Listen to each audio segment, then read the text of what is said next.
وأصحابه المتأدبين بآدابه. أما بعد فأعوذ بالله من الشيطان الرجيم. بسم الله الرحمن الرحيم.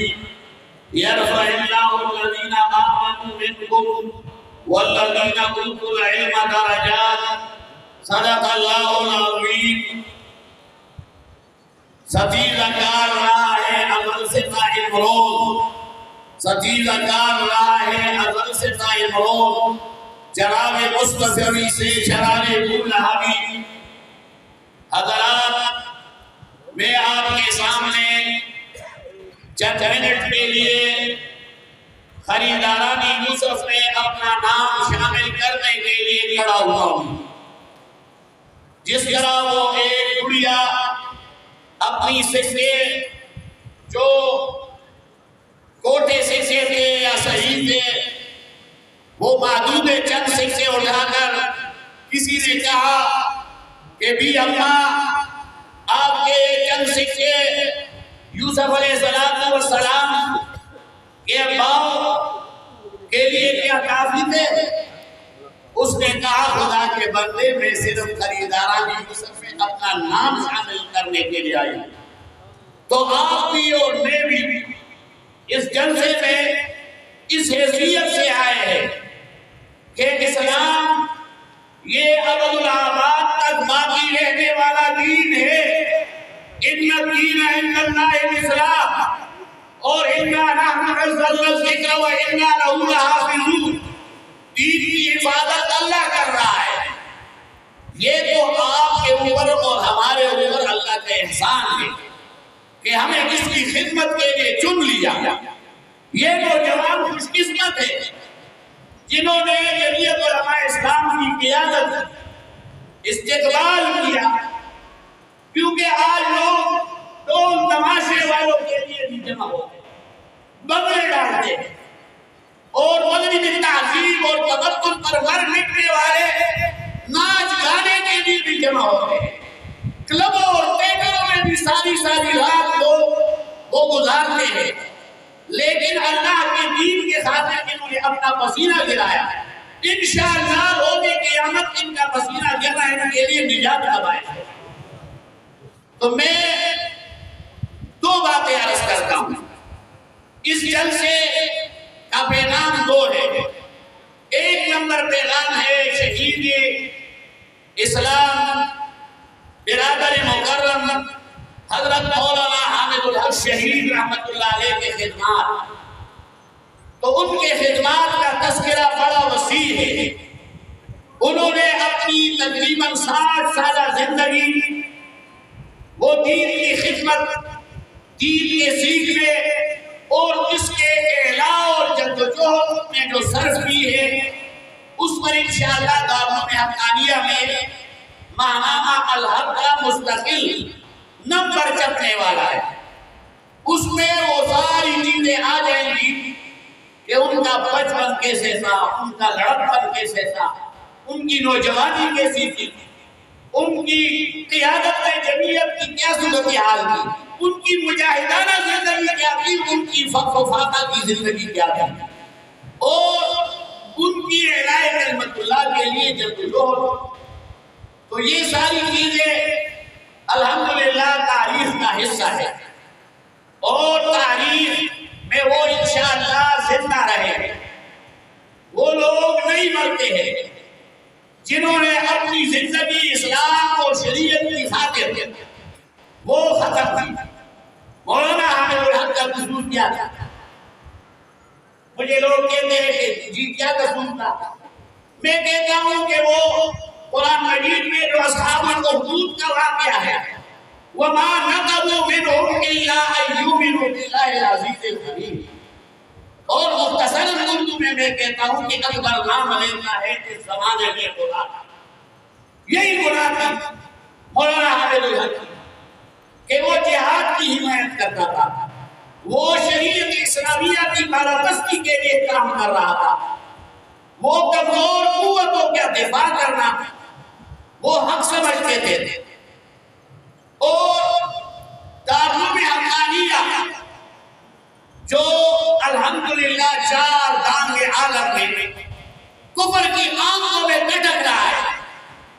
دارالعلوم دیوبند جس نے برٹش سامراج کو پیوند خاک کیا، دیوبند لسانی بلکہ مولانا قاری طیب صاحب کے بقول این دیوبند، یہ دیوبند لسانی تو مشہور ہے لیکن این دیوبند کا بھی ان کا مقول ہے کہ این دیوبند کے پاکستان دارالعلوم حقانیہ نے دنیا کی 2 بڑی سپر طاقتوں کو زیر و زبر کر دیا.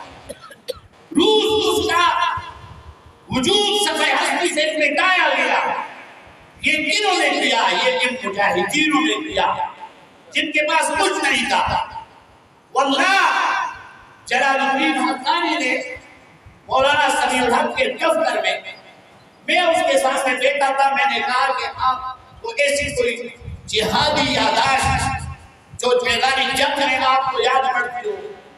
انہوں نے کہا کہ مولانا عبدالحق رحمت اللہ علیہ جب ہمیں بخاری شریف پڑھاتے تھے کتاب المغازی تو اس میں حضور اکرم صلی اللہ علیہ وسلم کے جنگی تدابیر جس کو انگریزی میں جو ہے ٹیکنکس کہتے ہیں وہ بیان کرتے تھے.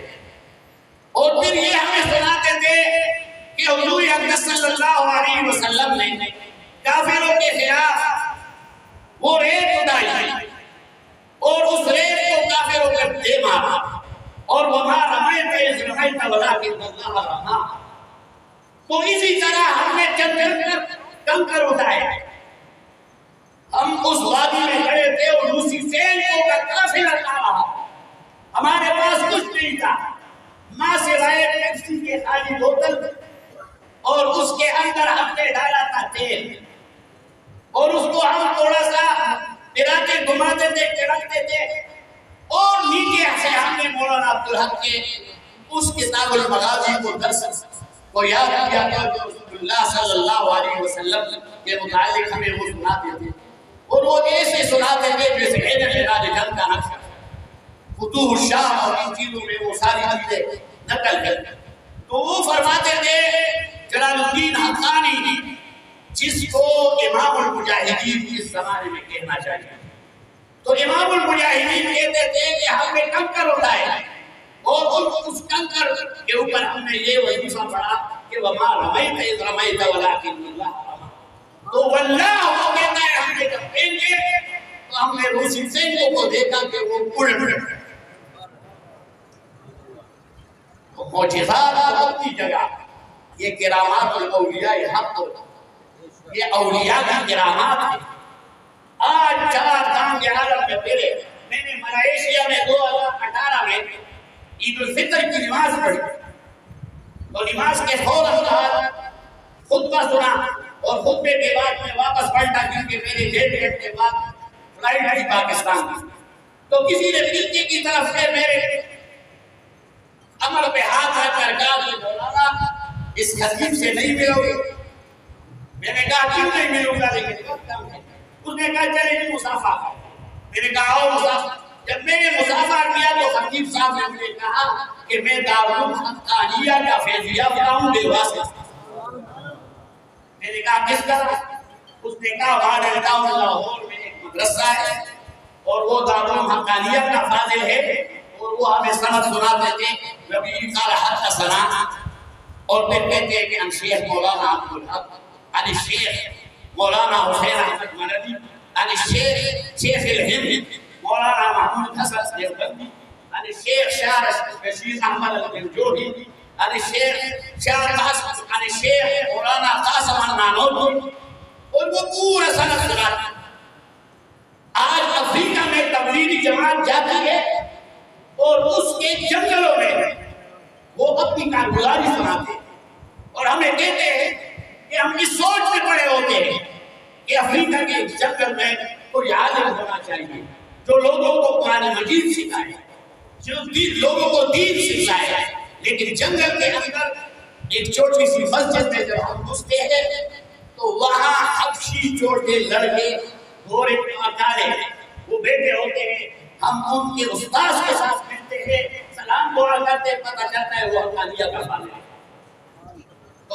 افریقہ کے جنگلوں میں بھی حقانیت کا فاضل پہنچ جائے اور آج جو ہے امریکہ کے اسلامک سینٹر میں بھی حقانی بیٹھا ہے. میں قباء کی مسجد کے قریب حقانیہ کا ایک فاضل تھا, اس نے مجھے دعوت پہ بلایا. میں گیا دعوت میں نے کہا مولوی کا کام ہی کیا ہے, لگتی لگانا چاہیے نا. آپ یہ خوش باتیں سنتے سنتے وہ تک گئے. تو میں کب لگاتا ہوں کہ مولوی تو الحمدللہ جہاں جاتا ہے اس کے سامنے وہ مرغ مسلم ہو, وہ نذرانے اور وہ بیان پڑے ہوئے. تو میں نے کھانا کھانے کے بعد آئے دیکھا ٹیکسی کے انتظار میں کہ اب مسجد نبوی جانا ہے. تو ایک گاڑی بڑی تیزی سے میرے سامنے گئی, لیکن 1 کلومیٹر جا کر زبردست بریک لگائی اور پھر ریورس آیا. میں نے کہا خدا خیر کرے, واپس آیا تو ریورس کے ساتھ. حالانکہ وہاں پہ قانون کا بڑا بڑا احترام کرتے ہیں اور یہ چیزیں بڑی پکڑ دھکڑ کی ہوتی. پاکستان کو نہیں ہے کہ سب کچھ جائز ہے, بڑے کے لیے سب کچھ جائز ہے اور چھوٹوں کے لیے اس کو پکڑو. تو بہرحال وہ جب پیچھے آیا تو مجھے کہا ہم تو الحقانی, مجھے کہتا ہے میں نے یہ پگڑی باندھی ہوئی تھی, مجھے کہا ہم تو الحقانی. میں نے کہا کیف عرفت انا الحقانی, تم نے کس طرح جانا کہ میں الحقانی ہوں. اس نے کہا میں امامت آپ کے پگڑی سے میں نے پہچانا, میں یہ دیکھا جو تمہاری چلنے کا انداز ہے, جو کھڑے ہونے کا انداز ہے, اس سے میں. پھر اس نے کہا کہ ہمارے پتہ نہیں دادا کے تایا وہ حقانیت کے تایا. وہ عربی بول رہا تھا, اس کو نہ فارسی آتی تھی اور نہ پشتو آتی تھی, تو فرفر عربی بولنے والے لوگ الحمدللہ حقانیت کے فضلا آج الحمدللہ پوری دنیا میں چھائے ہوئے ہیں. اور والفضل ما شہدت به الآداب, اور اردو میں کہتے ہیں کہ جادو وہ ہے جو سر چڑھ کے. تو الحمدللہ دارالعلوم حقانیہ مولانا سمیع الحق شہید, مولانا عبدالحق رحمۃ اللہ علیہ کے خدمات, وہ اس چھوٹے سے جلسے میں بیان کرنے کا وقت نہیں ہے. عطا اللہ شاہ بخاری رحمۃ اللہ علیہ تھوڑا خطک آئے تھے اور رات کو انہوں نے جلسے میں تقریر شروع کی عشاء کے بعد. بات مجھ سے لمبی ہو رہی ہے لیکن کیا کہوں, اکابر کے ایک بہت بڑی لمبی داستانیں ہیں جو میرے ذہن میں وہ اٹھ رہے ہیں. تو میں چاہتا ہوں کہ چلو آپ کے ساتھ تو شیئر کریں. اور امام ابو حنیفہ نے فرمایا ہے کہ ان ذکر الصالحین تنزل الرحمۃ, نیک لوگوں کے ذکر کے وقت نزول رحمت ہوتی. تو اس مجلس پر رحمت برس رہی ہے الحمدللہ. اللہ تعالی ہم سب کو رحمتوں کا مورد بنا دے اور ان شہداء کے خون کے طفیل اس پاکستان میں حقیقی اسلامی نظام اللہ تعالی لے آئے. پاکستان کا مطلب کیا ہے؟ ذکر کے خیال سے اور اس نعرے کے جواب کے خیال سے دونوں باتیں آتی ہیں, ہم خرمور اور ہم ثواب. تو بہرحال پاکستان کا مطلب کیا؟ پاکستان کو حقیقی منزل مقصود کی طرف لانے کے لیے جمعیت العلماء اسلام سرگرمی عمل ہے. مولانا احمد الحق کسی مقصد کے لیے سرگرمی عمل تھے. مولانا عبداللہ درخواست رحمۃ اللہ علیہ کسی مقصد کے لیے وہ میدان میں اترے تھے.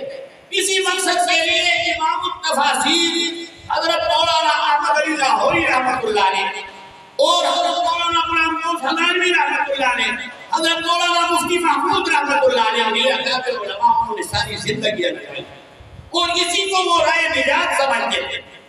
تو میں آپ کو کہہ رہا تھا کہ بخاری رحمۃ اللہ علیہ تھوڑا ہٹک آئے تو تقریر شروع کی عشاء کی نماز کے بعد اور صبح کی اذان ہو گئی اور تقریر چل رہی تھی اور بیچ میں لاؤڈ اسپیکر نے کام چھوڑ دیا. لاؤڈ اسپیکر والے آ گئے اور پیچ کا شور, یہ آپ کے اس کے پاس امور اور تار اور لیکن کوئی فائدہ.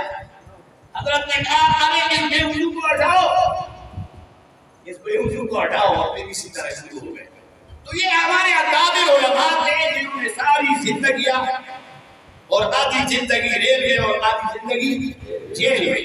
یہ ختم نبوت کے لیے مولانا حامد الحق اور مولانا سمیع الحق شہید رحمۃ اللہ علیہ کے خدمات یہ تاریخ میں سنہرے حروف سے لکھے جائیں گے.